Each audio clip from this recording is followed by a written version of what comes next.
Okay viewers, अब हम start करते हैं अपना टॉपिक। इसमें आप ये देखिए कि जब हम सबसे पहले इसको स्टार्ट करते हैं तो हम बात करते हैं, आपको फ़र्क पता होना चाहिए कि एटम्स क्या होते हैं, आयन क्या होते हैं और मॉलिक्यूल क्या होते हैं। इसके दरमियान आपको फ़र्क मालूम होना चाहिए। तो देखिए, अगर मैं लिखती हूँ ऑक्सीजन जस्ट, ठीक है, यानी कि मैंने लिखा ऑक्सीजन,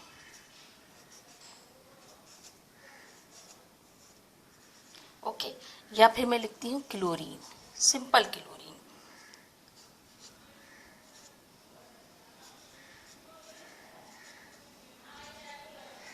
ठीक है, या फिर मैं लिखती हूँ हाइड्रोजन, सिंपल हाइड्रोजन।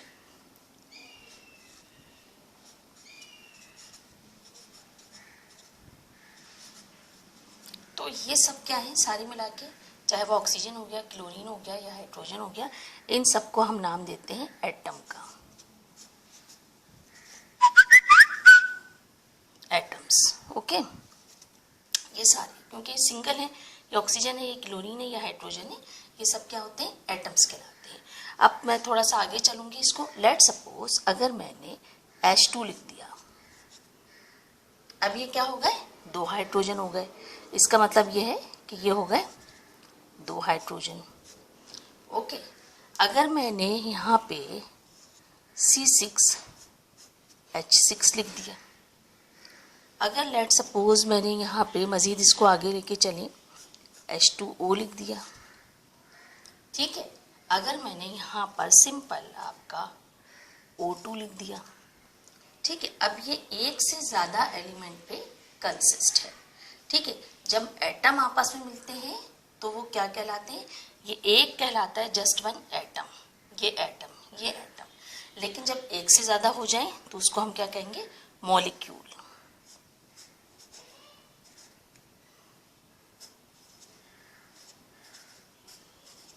ऑलराइट, अब ये तो हो गया हमारा मॉलिक्यूल। तीसरी चीज़ में आ जाए, अगर मेरे पास कुछ ऐसी सिचुएशन है कि सोडियम है, ऑलराइट, सोडियम के साथ क्लोरीन है।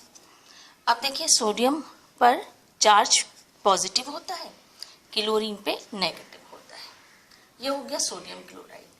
इसके अलावा लेट सपोज अगर मेरे पास मैग्नीशियम है, ऑक्सीजन है, मुझे पता है ऑक्सीजन पे नेगेटिव चार्ज है, मैग्नीशियम पे पॉजिटिव चार्ज है, तो ये कहलाते हैं, जहाँ पॉजिटिव और नेगेटिव चार्ज हो, ये कहलाते हैं आयंस,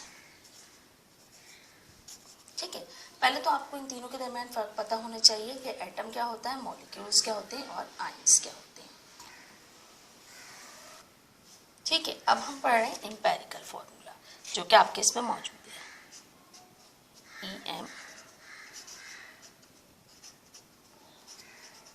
एम्पेरिकल फॉर्मूला। ये क्या होता है, बहुत सिंपल सी बात है, इसको हम तजुर्बाती फार्मूला भी कहते हैं, सादा तरीन फार्मूला भी कहते हैं। एम्पेरिकल फार्मूला क्या है, एक सिंपल रेशो है, it's a simple ratio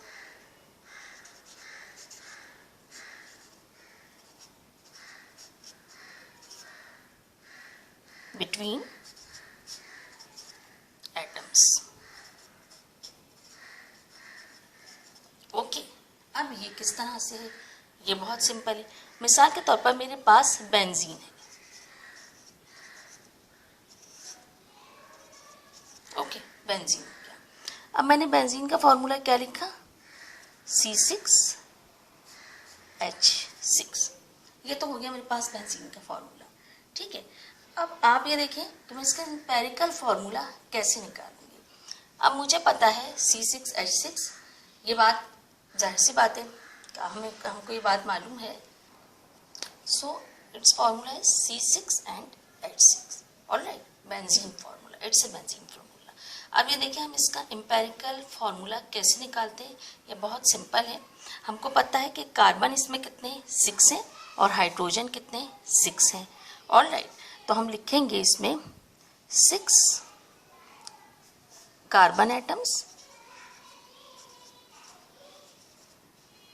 6 carbon atoms divided by 6 hydrogen atom.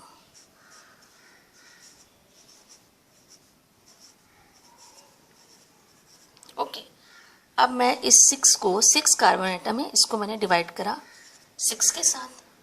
6 hydrogen atom है, इसको मैंने डिवाइड करा 6 के साथ।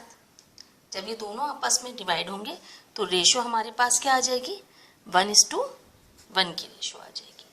ऑलराइट, तो फिर हम इसको सिंपल हम कहते हैं कि इसका एम्पेरिकल फॉर्मूला C और H होगा।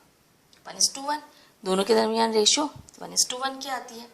ऑलराइट, अच्छा, अब इसी तरीके से अगर आप ग्लूकोज की मिसाल लीजिए, मुझे पता है ग्लूकोज का फॉर्मूला आपको पता होगा, सबको बहुत फेमस है, C6H12O6, ऐसा ही कुछ है, C6H12O6। अब कार्बन 6 है, मुझे मालूम है कि जो हम इसी तरीके से जिस तरह से हमने ऊपर करा था, 6 कार्बन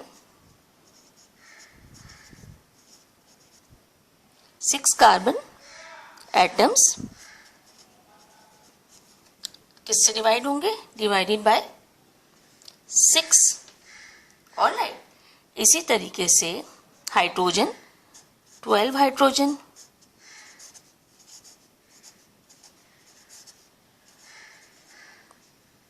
डिवाइडेड बाय 6, ऐसा ही है। आगे चलिए, ऑक्सीजन 6 ऑक्सीजन डिवाइडेड बाय 6, ऐसा ही है। अब ये देखिए, जब 6 से 6 डिवाइड होगा तो ये तो आपको पता है कि इसकी रेशो क्या आ जाएगी, 1 आ जाएगी। 6 divided by 6 is equal to 1, दोनों एक दूसरे के साथ कैंसिल हो गए। जब 12 डिवाइडेड बाय 6 की बात आती है, 6 1 = 6, 6 2 = 12, तो इसकी रेशो कितनी आ गई, 2 आ गई। ऐसा ही है कुछ ग्लूकोज की। अब आगे देखिए, आगे भी वही 6 डिवाइडेड बाय 6, रेशो क्या आ गई, 1 आ गई। अब इसके दरमियान जो रेशो आएगी वो आएगी 1:2:1। सो देखिए, ये होता है एम्पेरिकल फार्मूला, बहुत ही सिंपल होता है। और बाज़ ऐसे भी मॉलिक्यूल्स होते हैं, ये मॉलिक्यूल्स में जो एटम्स होते हैं ना, उनकी एक सिंपल सी रेशो होती है। बाज़ ऐसे भी मॉलिक्यूल्स होते हैं जिनका सिंपल वही चीज़ होती है, हम उसको। सो मॉलिक्यूलर फार्मूला क्या चीज़ है, बहुत सिंपल सा है। Molecular formula it's show correct quantity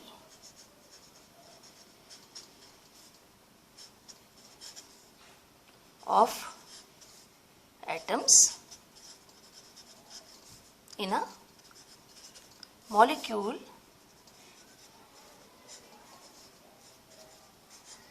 or compound. Molecular formula actually correct quantity को शो करता है किसी भी कंपाउंड में, मॉलिक्यूल्स में जो एटम्स होते हैं, कितने एटम्स हैं, उनकी करेक्ट क्वांटिटी को शो करता है। ऑलराइट, ये तो हो गया मॉलिक्यूलर फार्मूला। अच्छा, अब ये मॉलिक्यूलर फार्मूले को आप सॉर्ट आउट कैसे करते हैं, इसको निकालते कैसे हैं, इसका बहुत सिंपल सा फार्मूला है।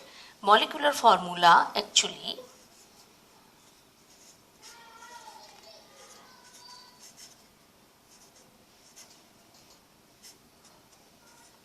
Molecular formula is equal to, बराबर होता है एम्पेरिकल फार्मूला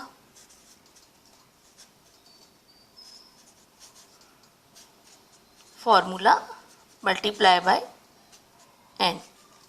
फार्मूला को मैंने यहाँ पर बहुत simple multiply by n।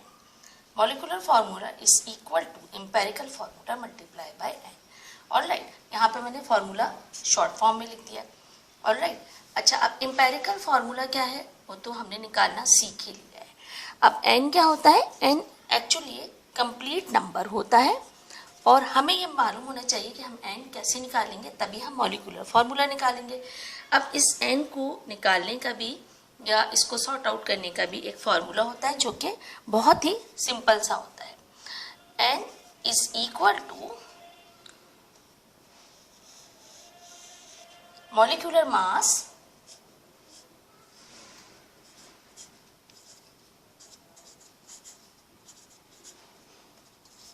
mass divided by empirical formula mass. Empirical formula mass. ठीक है, n is equal to molecular mass divided by empirical formula mass. ठीक है, अच्छा अब हम यहाँ पर एग्जाम्पल लेकर चलेंगे बेंजीन की, क्योंकि पहले भी हमने बेंजीन को लेकर चले थे ताकि आपको इसको सिंपल समझने में आसानी हो। बेंजीन का क्या होता है फॉर्मूला? C6H6 होता है। अच्छा ये क्या है? बेंजीन। ऑलराइट, अब C6H6 में कार्बन का आपको मास पता है, अगर आप पीरियोडिक टेबल में जाइए नीचे उसके एटॉमिक मास होते हैं, ऊपर एटॉमिक नंबर होते हैं। तो देखिए यहाँ पे 6 कार्बन है, तो आपको पता है कार्बन का 12 होता है। आप पीरियोडिक टेबल में देखिएगा इसका मास 12 होगा। आप जब 12 को 6 से मल्टीप्लाई करेंगे, 12 मल्टीप्लाई बाई 6, तो आपका आंसर क्या आएगा? 72। हाइड्रोजन का हम सबको पता है, यहाँ पे देखिए 6 हाइड्रोजन है, हाइड्रोजन का मास हम सबको पता है 1 होता है। जरा 6 को 1 से मल्टीप्लाई करें 6 आएगा। ऑलराइट, और ये दोनों मिलके क्या होंगे? 78। अब भाई एक चीज तो हमने सॉर्ट आउट कर ली और वो थी मॉलिक्यूलर मास। असल में हमने सॉर्ट आउट ही इसी चीज को करना था। दूसरी चीज एम्पेरिकल फॉर्मूला मास।